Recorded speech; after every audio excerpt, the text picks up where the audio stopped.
A paz do Senhor Jesus, estamos iniciando mais um Instantes Finais, a sua aula de profecia e de escatologia bíblica no seu lar. E eu quero mais uma vez agradecer por sua audiência, a você que nos acompanha pela TV ou pela internet, que Deus te abençoe, que as bênçãos do Senhor Jesus continuem sendo derramadas sobre a sua vida, sobre a sua família.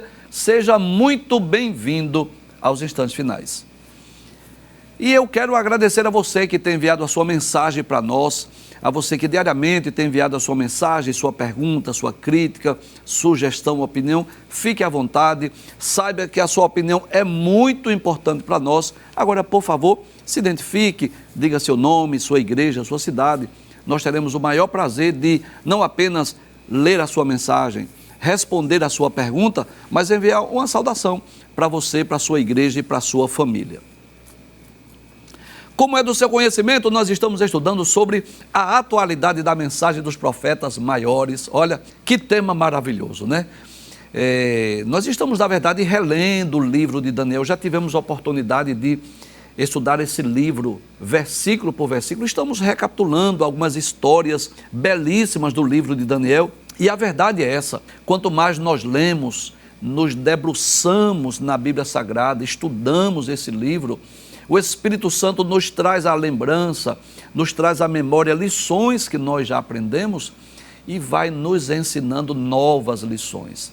Nós já estudamos 4 capítulos do livro de Daniel. Nós estudamos, por exemplo, o capítulo 1, que fala sobre a preparação de Daniel na Babilônia, quando Daniel e seus amigos foram para o palácio para servir ao rei Nabucodonosor. Estudamos o capítulo 2 sobre o sonho do rei Nabucodonosor, que é o sonho daquela grande estátua. Estudamos o capítulo 3, a estátua de ouro e a fornalha de fogo ardente, a história dos 3 jovens hebreus que foram lançados na fornalha de fogo.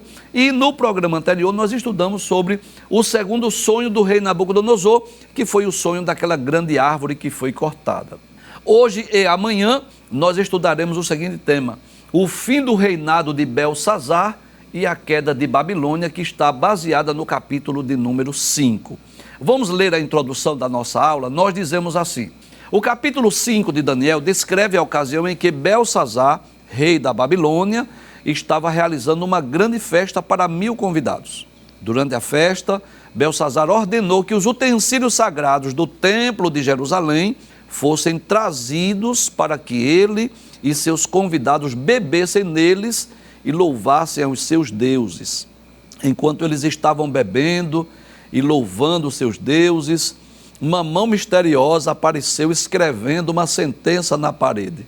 O rei ficou perturbado e chamou os sábios da Babilônia para interpretarem a escrita, mas nenhum deles pôde dar a interpretação. Finalmente, Daniel foi chamado e interpretou a sentença escrita na parede, como veremos a seguir. Sem dúvida, este é um dos principais capítulos do livro de Daniel, é uma das principais histórias e há muitas lições que nós podemos extrair do capítulo 5 do livro de Daniel, não é? Quando o rei Belsazar profanou os utensílios sagrados. Você sabe disso, que quando Deus chamou Moisés para liderar os filhos de Israel, Deus disse a Moisés que recolhesse as ofertas. Isso está no capítulo 25 do livro do Êxodo. Deus disse a Moisés que colhesse ofertas do povo para preparar os utensílios do tabernáculo. E Deus chamou 2 homens, Bezalel e Aholiabe, que fizeram os utensílios do templo. Você sabe disso, que a princípio do tabernáculo e depois do templo, né? Havia o altar dos holocaustos, a pia de bronze, a mesa com os pães, o altar de incenso, o candelabro e a arca da aliança, que eram os utensílios do templo. Esses utensílios que foram confeccionados por Bezalel e Aholiabe, capítulo 25 até o capítulo 40 do livro do Êxodo. Posteriormente, eles foram levados, conduzidos para o templo de Jerusalém, construído por Salomão. Este templo esteve erguido por mais ou menos mais ou menos 3 séculos, 300 anos mais ou menos. 350 anos mais ou menos, porque ele foi erguido por volta do ano 950 e em 586 foi quando Jerusalém foi destruída. Então, esse templo esteve erguido, os utensílios estavam lá no templo, e quando o rei Nabucodonosor invadiu Jerusalém, o rei Nabucodonosor levou esses utensílios sagrados e o colocou na casa do seu Deus. Isso está em Daniel capítulo 1, você pode acompanhar comigo. Capítulo 1, versículo de número 1 a 3, diz assim: no ano terceiro do reinado de Jeoaquim, rei de Judá, veio Nabucodonosor, rei da Babilônia, a Jerusalém e a sitiou, e o Senhor entregou nas suas mãos a Jeoaquim, rei de Judá, e uma parte dos utensílios da casa de Deus, e ele os levou para a terra de Siná, para a casa do seu Deus, e pôs os utensílios da casa do tesouro do seu Deus. Então eles estavam lá guardados, e era desejo de Deus que esses utensílios voltassem para Jerusalém, na ocasião em que o templo fosse reerguido. Mas o que é que acontece? O rei Belsazar vai fazer uma festa, vai fazer um banquete e manda buscar esses utensílios para se embriagar. E foi aí que deu-se a sentença, não só do rei Belsazar, mas também o final do Império Babilônico, que naquela noite da festa, naquela noite do banquete, Deus pôs fim ao reinado de Belsazar e ao domínio do Império Babilônico. Sem dúvida, uma das grandes lições que nós aprendemos desse capítulo é sobre o perigo da embriaguez e o perigo da profanação. Nós vamos falar sobre isso hoje. Vamos ler o versículo 1 do capítulo 5 de Daniel, diz assim: o rei Belsazar deu um grande banquete a 1000 homens importantes do seu reino e bebeu vinho na presença deles. Bem, primeiro eu gostaria de dizer que era comum os reis fazerem essas festas, chamarem assim os grandes do seu reino, fazerem festas, se embriagar. Isso era comum. Você lembra da rainha Vasti? Que o rei Assuero também tinha feito uma festa e chamou a rainha Vasti, ela não quis comparecer, ela foi destituída do seu cargo, da sua função. Isso era normal os reis fazerem. Agora, existem algumas informações importantes aí. Belsazar, na verdade, ele era um corregente com Nabonido. Nabonido era filho do rei Nabucodonosor, Belsazar era neto de Nabucodonosor. E os historiadores dizem que Nabonido estava em suas viagens, em suas conquistas, porque os medos e os persas já estavam em ascensão. Ele estava preocupado com a expansão, com o domínio do Império Babilônico. Olha que coisa interessante. Enquanto o pai está nas suas conquistas, para manter a unidade do seu reino, do seu governo, do seu domínio, do seu poderio, está o filho fazendo uma festa no palácio. Veja que contraste. Em vez do filho estar ali preocupado em manter a casa em ordem, o palácio real, em estar organizando tudo para que quando o pai chegasse de viagem e encontrar tudo organizado, ele vai fazer uma festa, vai fazer um banquete. O pai na luta, na peleja, na batalha e o filho se banqueteando. Aí ele chama 1000 dos seus grandes, ele dá uma grande festa e ali tem muito vinho. E o que é que acontece? O versículo 2 diz assim: enquanto Belsazar bebia e apreciava o vinho, mandou trazer os utensílios de ouro e de prata que Nabucodonosor, seu pai, havia tirado do templo de Jerusalém, para que ele, os homens importantes do reino e as mulheres e concubinas do rei, os usassem para beber vinho. Primeira lição que nós vamos extrair dessa lição: o perigo da embriaguez. Você sabe disso? Que muitas pessoas, quando estão embriagadas, assim, depois de tomar bebidas alcoólicas, essas pessoas muitas vezes agem de forma insana, imprudente. Eles tomam ações, atitudes que jamais fariam se tivessem sóbrios, se não tivessem tomado bebida alcoólica. A verdade é essa. As pessoas às vezes ficam violentas, às vezes se entram em confusão. Às vezes as pessoas cometem, assim, atos insanos, imorais, violentos, por causa do excesso do álcool, por causa do excesso da bebida alcoólica. E é por essa razão que nós cristãos, nós evangélicos, nós não usamos bebida alcoólica. Porque a prudência diz assim, evite o primeiro gole. Existem algumas igrejas evangélicas, não, olha, o que não pode é se embriagar, mas você pode tomar uma cervejinha. Nós não concordamos, porque a prudência diz assim, evite o primeiro gole. Então termina a pessoa fazendo uso de pequenas doses, assim, pequenas porções, e depois vem o vício, depois vem a embriaguez. Quantas pessoas hoje, que por causa do vício, por causa da bebida, perderam emprego, perderam família, se envolveram em briga? Quantas pessoas hoje não estão atrás das grades por causa do excesso de bebida? Quantas pessoas que não desceram à tumba fria foram assassinadas, foram mortas por causa do uso da bebida? Então, esse texto bíblico nos fala sobre o perigo da embriaguez. Então veja, estava todo mundo lá bebendo, se banqueteando, festejando, era festa, alegria, muito vinho. Aí, depois que ele estava bêbado, depois que estava alegre, ele mandou buscar o quê? Os utensílios do templo, que foram feitos para estar no templo de Jerusalém. É claro que alguns deles foram construídos para uso do tabernáculo, e outros, claro, que foram confeccionados, construídos para estarem no templo em Jerusalém. Então, esses utensílios santos, esses utensílios sagrados, esses utensílios que foram consagrados para o trabalho de Deus, o serviço de Deus, o culto no templo, foi trazido para os caprichos do rei Belsazar. Para que os seus grandes, as suas mulheres concubinas, bebessem o vinho nos utensílios do templo. Deixa eu ler mais uma vez o texto, diz assim: enquanto Belsazar bebia e apreciava o vinho, mandou trazer os utensílios de ouro e de prata que Nabucodonosor, seu pai, havia tirado do templo de Jerusalém, para que ele fazer o quê? Ele, os homens importantes do reino e as mulheres e concubinas do rei os usassem para beber vinho. Aí eu vou fazer aqui algumas perguntas. Os utensílios foram feitos para quê? Para o serviço de Deus, para a casa de Deus, para o templo de Deus.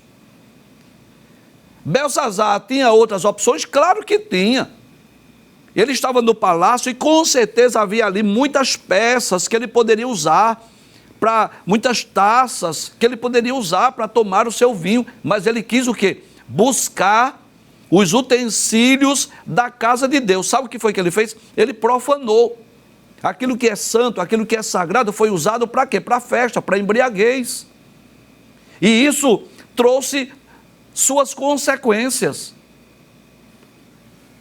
Nós dissemos aqui que um dos principais temas do livro de Daniel é o governo de Deus, a soberania de Deus, o Deus que age, o Deus que intervém na história dos homens. O livro de Daniel está cheio disso. Então, na verdade, quando Belsazar profanou o templo, os utensílios do templo, ele fez com que Deus descesse com um decreto, com uma sentença, com um julgamento, com um juízo. Então, ele poderia, quer fazer a festa? Quer fazer festa? Faça. Quer se embriagar? É isso que você quer? Se embriague. Não é isso que você quer? Agora, não mexa com as coisas de Deus, não. Não profane as coisas santas, não. É o que a gente vê aí em muitas passeatas, em muitos carnavais aqui no Brasil. A pessoa quer fazer sua passeata, é um direito seu, você é cidadão, você quer fazer, você faça. Você quer ir beber, beba. Agora, deixa eu te dar um conselho. Não profane as coisas sagradas, não. Não profane os símbolos sagrados do cristianismo, não. Respeite. É um dever meu respeitar você como cidadão e é um dever seu me respeitar como cidadão. Eu respeito a sua religiosidade e você respeita a minha. Então você quer fazer passeata, quer dançar, quer andar seminu no meio da rua? Fique à vontade. Se a lei do país permite e você quer, é um direito seu. Isso chama-se livre-arbítrio. Agora, deixa eu te dar um conselho. Não profana as coisas sagradas, não. Não vai usar os símbolos do cristianismo para fazer profanação na rua, não. Que é isso que a gente vê. As pessoas vão lá com cruz. O que é que cruz tem a ver com essas passeatas? O que é que Cristo tem a ver com os carnavais da vida?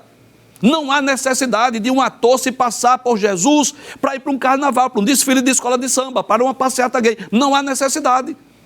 Você quer se vestir lá de qualquer fantasia? Fique à vontade, é um direito seu. Agora, um conselho que eu te dou é não profana.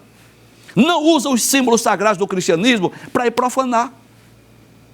Como na abertura de uma Olimpíada, você sabe disso? Fizeram lá uma encenação da Santa Ceia, como que Cristo e os apóstolos ali. Agora, a pergunta que eu faço é: o que é que isso tem a ver com Olimpíadas? Não tem nada a ver.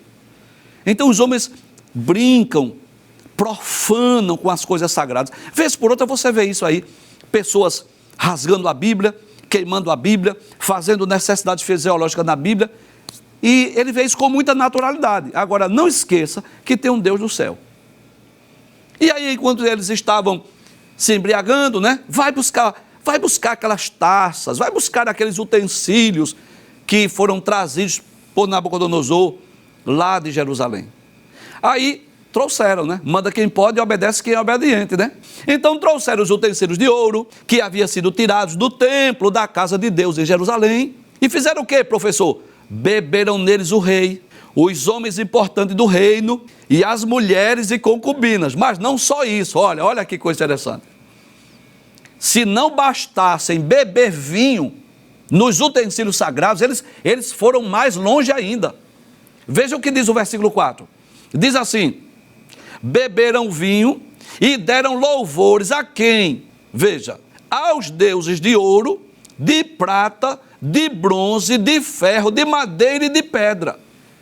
Como se não bastasse a profanação de usar os utensílios sagrados na sua bebedice, eles começaram a adorar os deuses de prata, de ouro, de madeira, de ferro. Como que, querendo dizer publicamente que aqueles deuses de ferro, de prata, de ouro, eram maiores do que o Deus dos hebreus. Não sabiam eles não sabiam, mas o Deus Todo-Poderoso havia castigado o povo judeu, havia permitido que Nabucodonosor invadisse Jerusalém, destruísse o templo, levasse os utensílios, e Deus disse assim: guarde lá na casa do seu Deus, porque daqui a 70 anos o povo vai voltar. E quando o Ciro mandar o povo voltar, eu quero que esses utensílios voltem para o templo. Então Deus fez com que aqueles utensílios fossem preservados. Aí Belsazar vai se embriagar, manda buscar os utensílios, bebe vinho nos utensílios sagrados, e como se não bastasse, começou a adorar o quê? Os deuses de prata, de ouro, de madeira. E aí o que acontece? Veja o versículo de número 5. Aí, no mesmo instante, glória a Deus, na mesma hora, aleluia, glória a Deus, apareceram os dedos de mão humana que começaram a escrever na parede caiada do Palácio Real, no lugar iluminado pelo candelabro. Glória a Deus. E o rei via os dedos que estavam escrevendo. Olha que coisa interessante.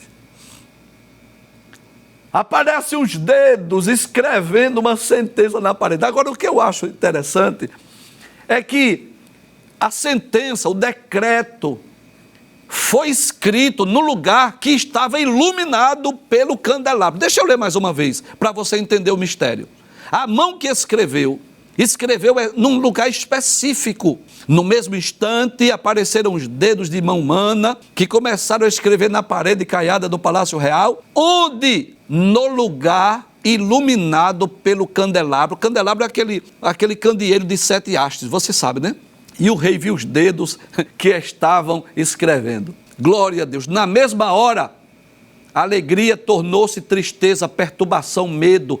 As pernas do rei começaram a bater uma na outra. Veja o que diz o versículo de número 6.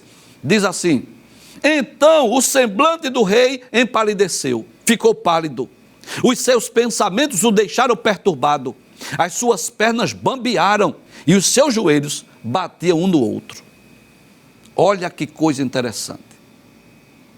Quem era Belsazar? filho de Nabonido, corregente do reino e neto de Nabucodonosor, dominador do grande império da Babilônia. Como ele estava agora, pálido, abatido, com medo, os joelhos batendo um no outro, de pavor. Por quê? Porque ele desafiou o Deus Todo-Poderoso.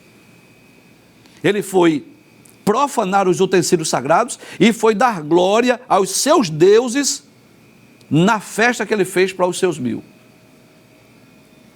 Veja o que diz o versículo de número 7, diz assim: e ordenou em voz alta que fossem chamados, traz aí os encantadores, os caldeus e os feiticeiros. E o rei disse aos sábios da Babilônia: aquele que lê o que está escrito na parede e me declarar a sua interpretação, será vestido de púrpura, receberá uma corrente de ouro para pôr no pescoço e será o terceiro homem mais importante do meu reino.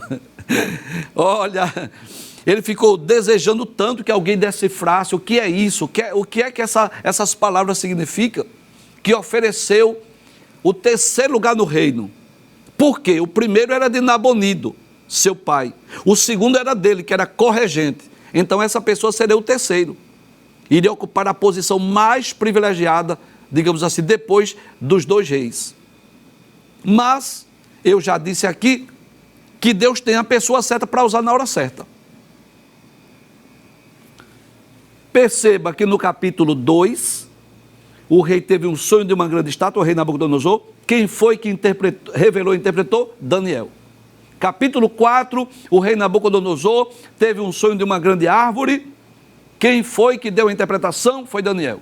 E mais uma vez Deus cria um cenário para que o nome de Daniel aparecesse, se destacasse. Deus queria que Daniel fosse honrado no reino da Pérsia. Deus não queria que Daniel fosse morto na invasão dos medos e dos persas. Aí Deus cria uma situação, de forma que nenhum feiticeiro, nenhum sábio de Babilônia pôde dar a interpretação, porque quem escreveu foi Deus e só ele poderia dar a interpretação a quem ele quisesse. Versículo 8 diz assim: então entraram todos os sábios do rei, mas não puderam ler o que estava escrito na parede, nem revelar ao rei a sua interpretação. Não puderam. Quem escreveu de forma que eles não puderam decifrar. Com isso, o rei Belsazar ficou muito perturbado e o seu semblante se tornou cada vez mais pálido.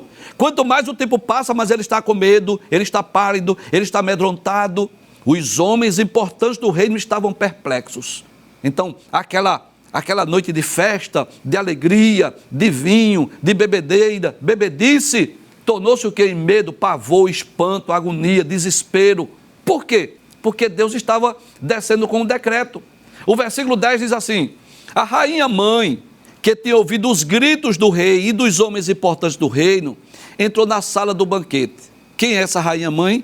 A esposa de Nabonido, a mãe do rei Belsazar. Ela ouviu os gritos, o desespero, entrou na sala do banquete e disse: que viva o rei eternamente. Isso era uma expressão comum para quem queria se apresentar diante do rei. Até a mãe tinha que ir com essa, vamos dizer assim, com essas palavras, né? Com essa saudação. Não deixem que seus pensamentos o perturbem, nem fique assim tão pálido. Isso é palavras da mãe do rei Belsazar, dizendo assim: não deixem que os seus pensamentos o perturbem, nem fique assim tão pálido. Há aqui no seu reino um homem que tem o espírito dos santos deuses. Eu vou explicar aí. Para nós a interpretação é essa: tem um homem que tem o Espírito Santo de Deus.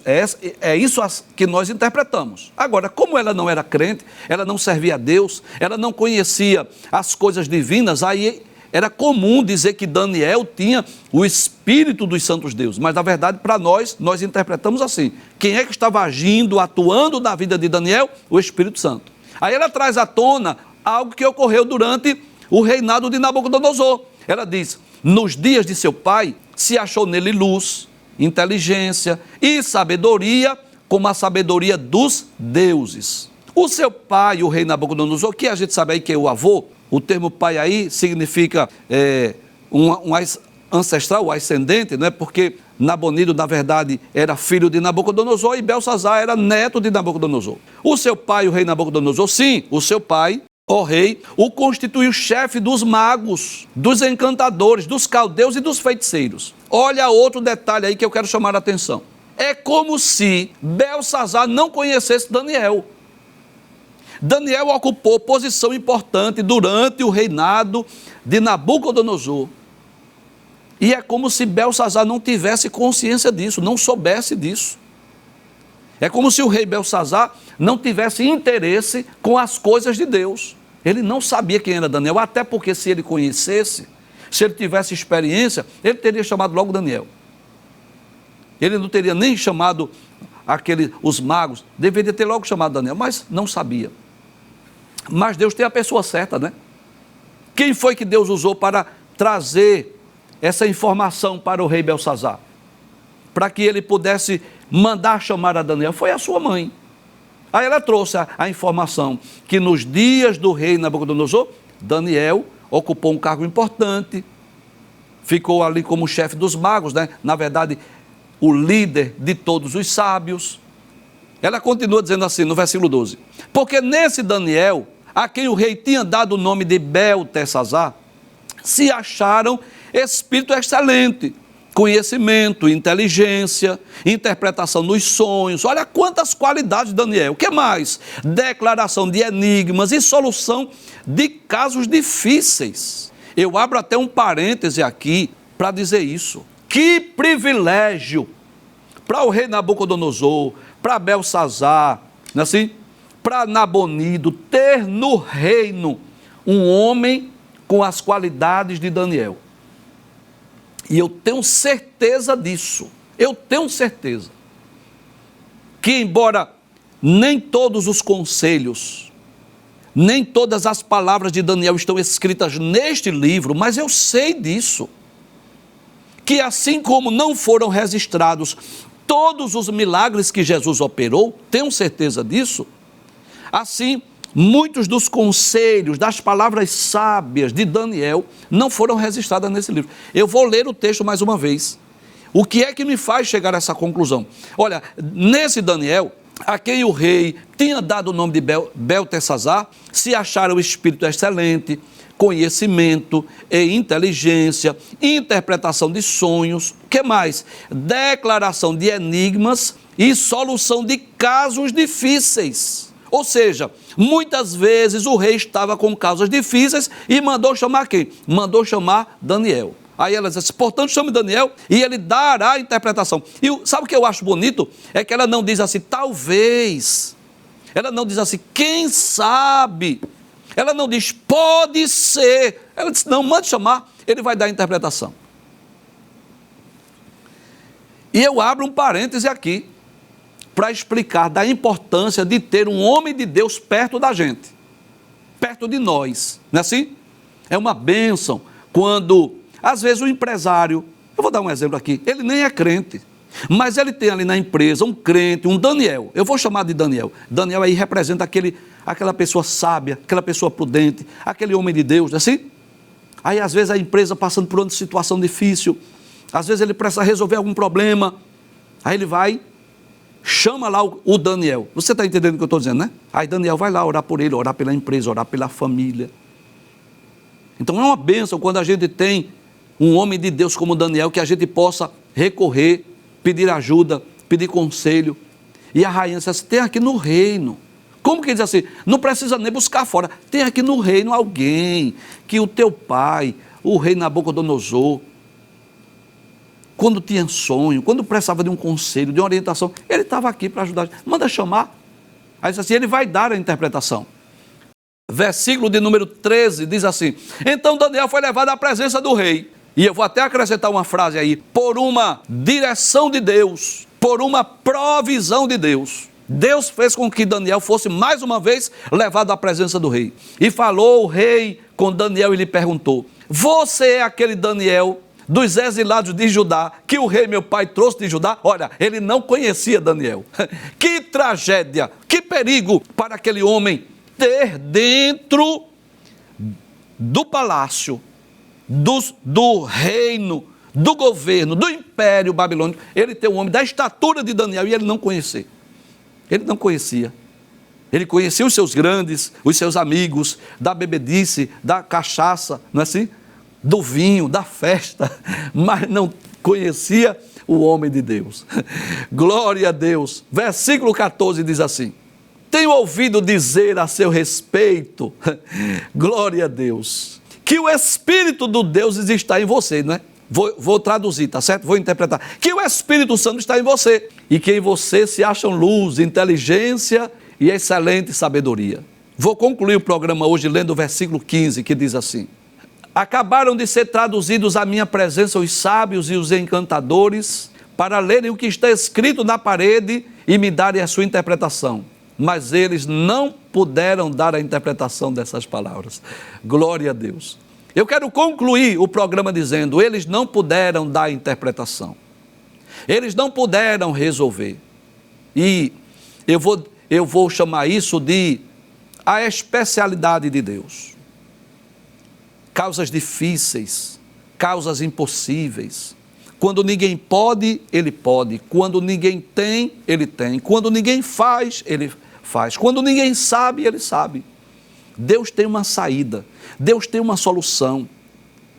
Então, quando o rei Belsazar disse assim: olha, eu trouxe os sábios, eu trouxe aqui os feiticeiros, mas ninguém pôde dar a interpretação, mas tinha ali um homem de Deus, um profeta, um homem íntegro, um homem em que o Espírito Santo de Deus agia na sua vida para trazer a solução, para trazer a resposta, para ler a sentença, para ler o decreto, para explicar ao rei o que significa aquelas palavras, quem escreveu e por que escreveu.